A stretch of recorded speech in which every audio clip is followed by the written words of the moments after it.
Hi everyone! Today we're going to be looking at a really interesting and quite unique marker technique called underpainting. So I've known about underpainting for a while. I remember reading about it a couple of years ago, but it's always been one of those things that I've been a bit dubious of because I thought I'm never going to get this right. So I've been looking into it a bit more recently and I think I understand it now, and I wanted to share it all with you. So there is a website called Vanilla Arts and they do courses about this underpainting technique with markers. I'm not affiliated or sponsored. They don't know I'm doing this video, so it's nothing like that. But I just really wanted to share with you this technique because it's really, really interesting. So I've printed out a few swatches from Vanilla Arts website, and I will obviously link that in the description below as well. And it's all about using colours that would actually be a contrasting colour on the other side of the colour wheel as your base colour to deepen whatever colour it is you're trying to get. So if none of that makes sense, for example, on this first one, we can see this is a red-violet blend, but instead of going from dark to light red-violet, she started with BG01, which is a blue-green. And that's what she's put as her first layer underneath the reds. And you think, how can a blue go underneath a red and make it a deeper red or a deeper pink?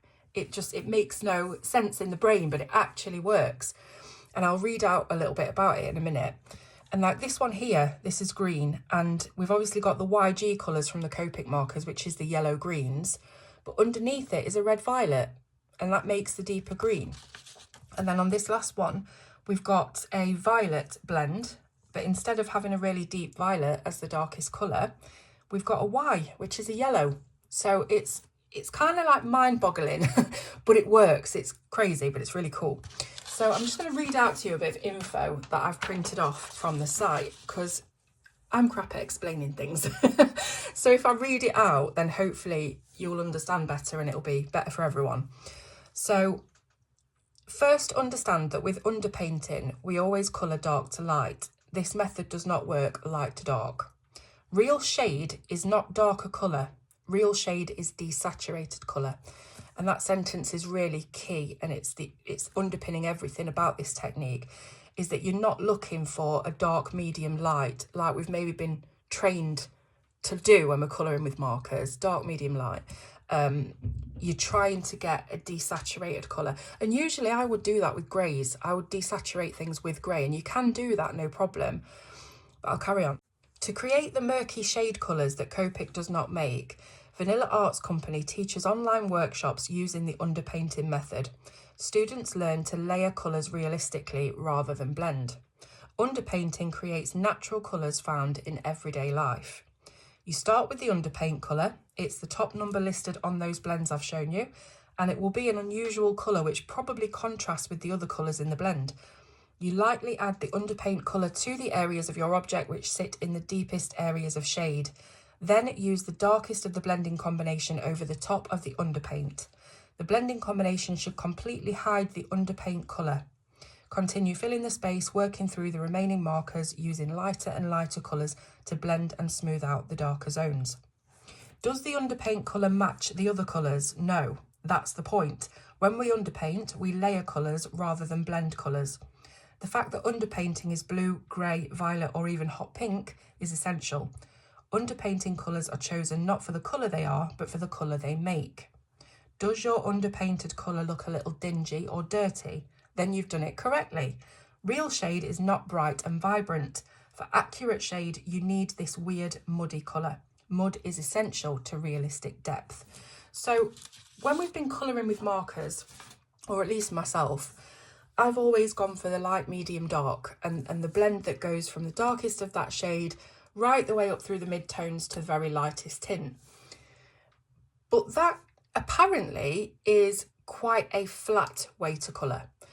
If you use contrasting colours, so colours that are all the way over on the other side of the wheel, this is a massive wheel, hang on, I've got two. Okay, let's start with this one.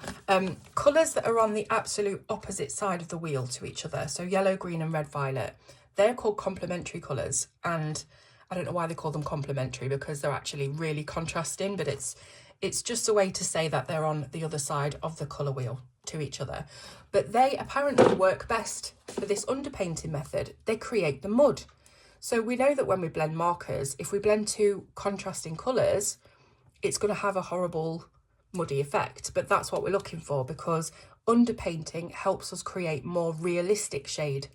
So it's shade that's actually got more tones in it than just a dark green, a medium green, a light green. Maybe I should do a demo and then that might explain things a bit better. So first of all, I'm going to do a demo of a standard blend, so without any underpainting. And I've got my Copic G markers here. I think we've got G3, 5, 7 and 9. So that's like a standard blend, dark to light. And then we're going to try some of the Violet Arts ones. So here I go with the green. This is the G09, so we start darkest. And I'm using Bristol paper. Now, I'm not the most proficient with markers, so I'm hoping that this turns out okay. With that little squeak. And then this is, what's this? The G05.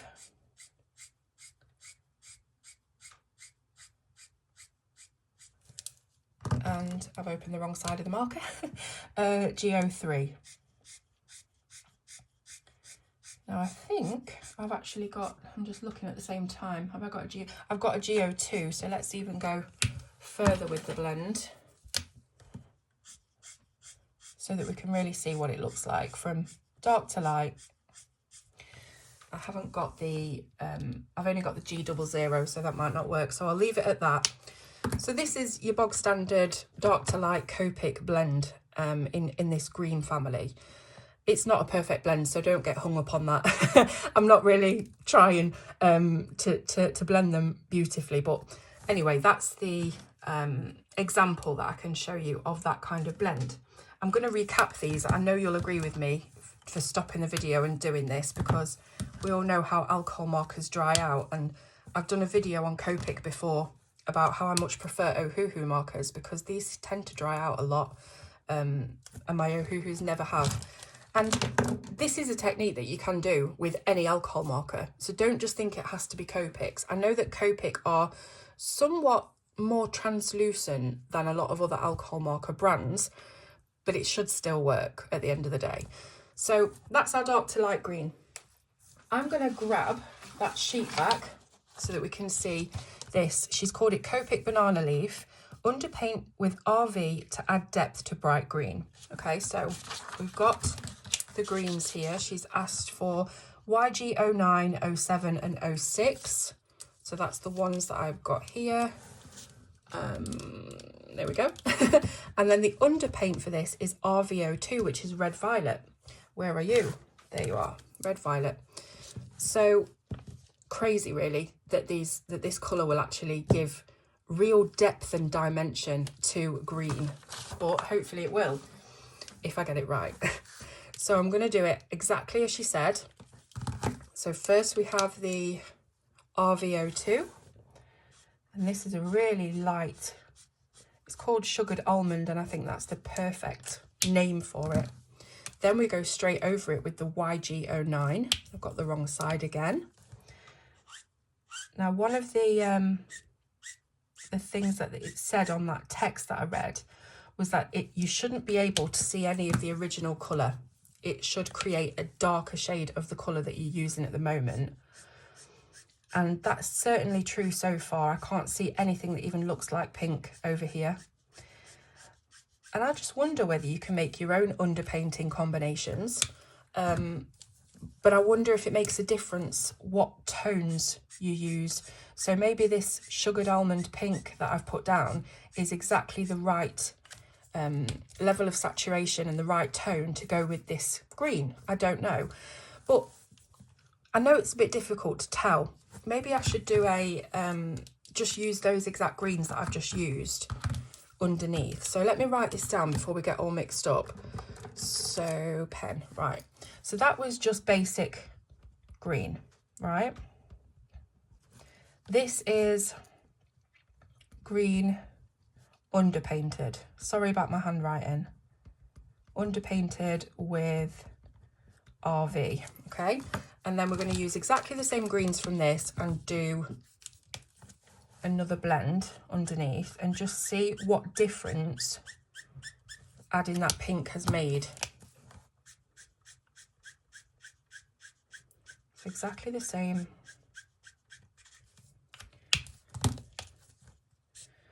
And again, it's quite difficult probably to show on camera because cameras tend to pick up different colours and different, it's a bit more high definition to my eyes, obviously, than it is on the camera. But just looking at that, this to me is definitely darker. Let me see what you can see. Yeah, hopefully you can see that. This is definitely darker and deeper and richer. This next to it does look quite flat. So I think so far the idea of underpainting, I can definitely see what it does and how it makes a difference to the markers. So that's green without underpaint. Don't you just wish you could have this perfect handwriting like you see on TikTok? I don't know how people have such amazingly neat handwriting. Looks like it's printed because mine's like anyway, let's do another one. So what else is on here? So we've got this is a red violet blend, and I think that red violet that we just used is in that, but we're actually underpainting with a blue green. So I've got it out already. Here's the blue green 01, and then we've got RV09, RV06 and RV02.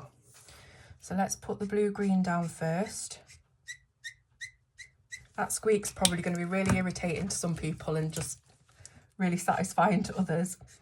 So I'm going over it now with the RV09. And remember, it said that you shouldn't be able to see any of the original colour.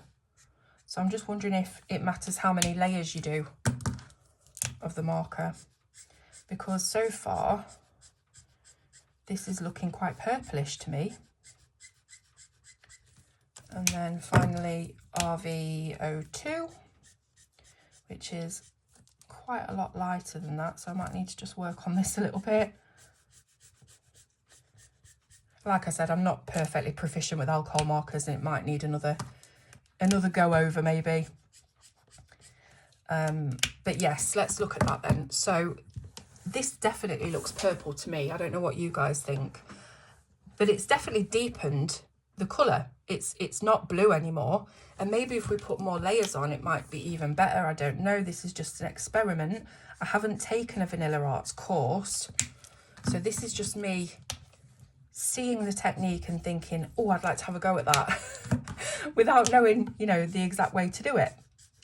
So it's just trial and error. Maybe I'm adding a little bit too much ink onto that. I don't know, but I definitely can't see blue under there anymore. It really does look like a deep, you know, very much deeper shade of the pink. So yeah, that's worked brilliantly. And then what's the last one we've got to do? Oh, it's the purple. So we've got a violet colour blend, and the underpaint colour for this is Y28, which is a golden colour. It's obviously in the yellow spectrum. So we've got the Y28, then we've got the V09, which is this one, V17 and V15. So let's give it a go. So this is the Y28 Lionette Gold or Lionette Gold. This is a really, really cool colour that you don't often see in alcohol markers. It's very unusual. I know that a lot of people use it for gold. Here we go with the V09. We need to come out a little bit from there just to make sure that we're getting enough of this actual purple colour to blend with the next V17.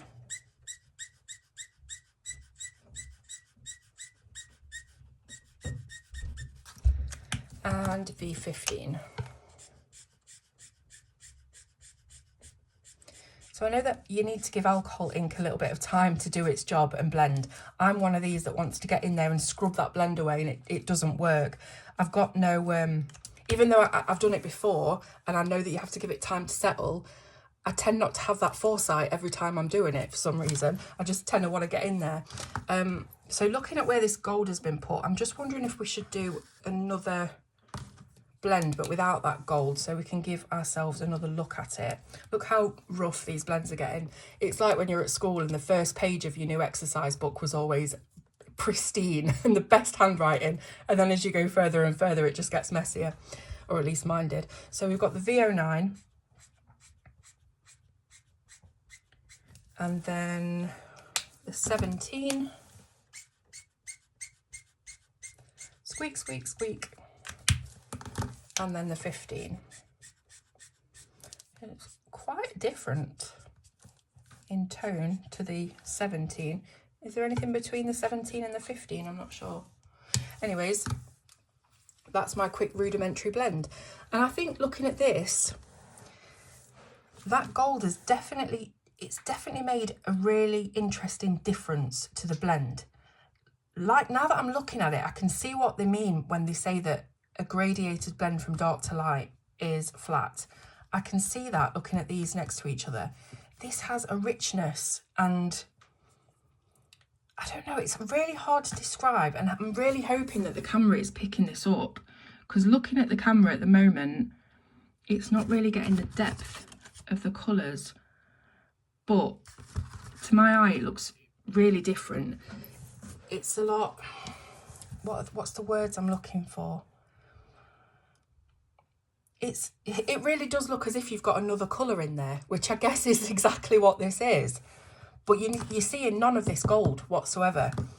And it's just emphasising this colour and making it far more dynamic of a blend, which is what this is all about.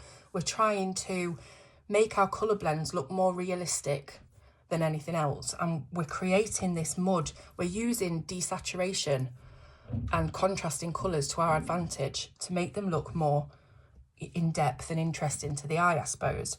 So I've actually found in my drawer right at the bottom a book that I made maybe 2 years ago now, and I'd actually printed out all of the vanilla art swatches that I could find in order to have a go at this underpainting technique, try and get into it, and then explain it to you.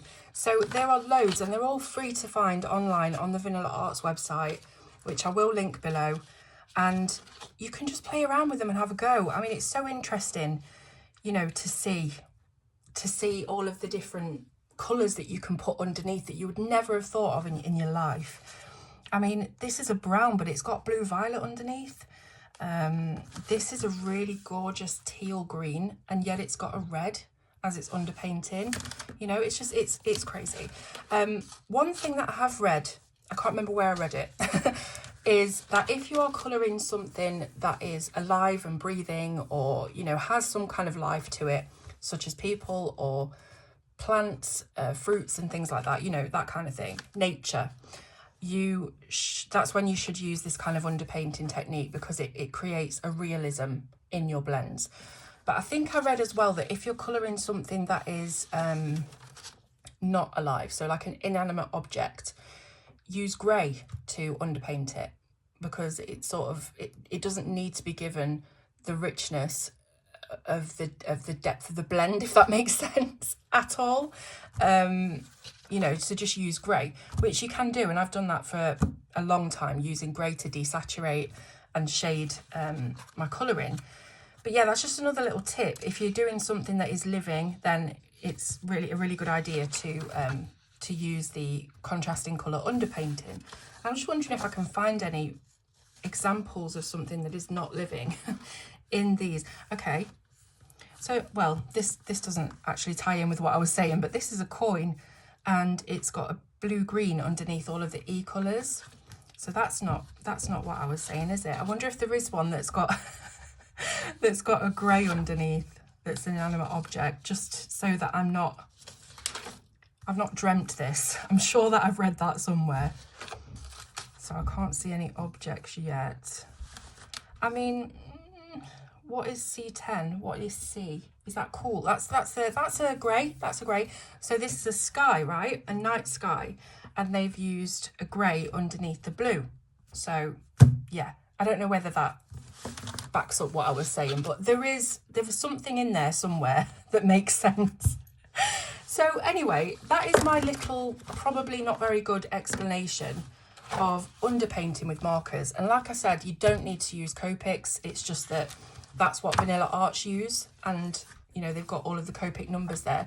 But there are so many different charts and things that you can buy now that have got conversions, you know, from Copic to Ohuhu or Arteza or whatever else you're using, what other kind of markers. So don't let that put you off if you haven't got Copics. You can still do it. You can still have a go. But yeah, it's all about, these are from a different page that a different person, Jennifer Dove, justforfuncrafts.blogspot.com, and these are just gradient blends. I don't think there's any underpainting going on here. They are just gradients. But this was like a little book that I printed out for myself when I really wanted to get into markers properly, and then it never happened. What was I saying about underpainting? Oh yeah, so I've seen on one of the Vanilla Art swatches, I won't be able to find it now, but about underpainting a yellow, because I was like, what would you put under a yellow? It's such a light colour. This one's a little bit more orangey than what I'm looking for, but they have used a blue violet under this yellow and it hasn't turned green. I was thinking with the blue in it, it might turn green, but it doesn't. And I think that's what I was saying earlier about you've got to find the right shade of the underpaint. The undertone has to be the right shade. You can't just use, like, say with this, right? So they've used a blue-green 01 underneath these RV colours, right? Maybe if it was a blue-green 07 or a blue-green 13, it wouldn't work. You'd still see that colour underneath and it just wouldn't work. So you've got to, it's about figuring out exactly which shade to use as your underpaint. And luckily someone has done all that for us because I would not know where to start. It would be a lot of trial and error, mostly error. But yeah, yellow. So I'm just looking here again. Look, this is quite light, but it's got a B60 underneath. Blue. Have I got a B60? I'm just wondering if I want to try this out.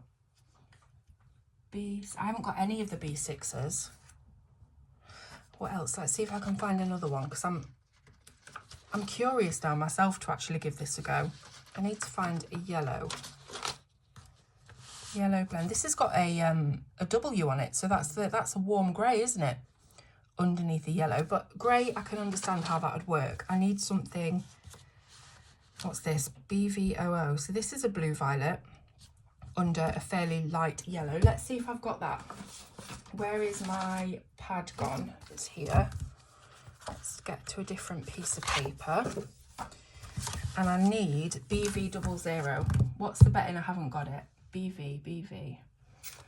I'm just looking at, you can't see what I'm doing, but I'm looking at my Copics now. What was it again? BV00. Is this it? Yes, BV00, YR23. Yep, got that one. Y26. Yep, that's mustard. And then Y13, yes, lemon yellow. So let's give this one a go, because I'm just so interested how you can put a purple under yellow and it's, you know, it makes the yellow deeper. I don't get it. Okay, so BV00.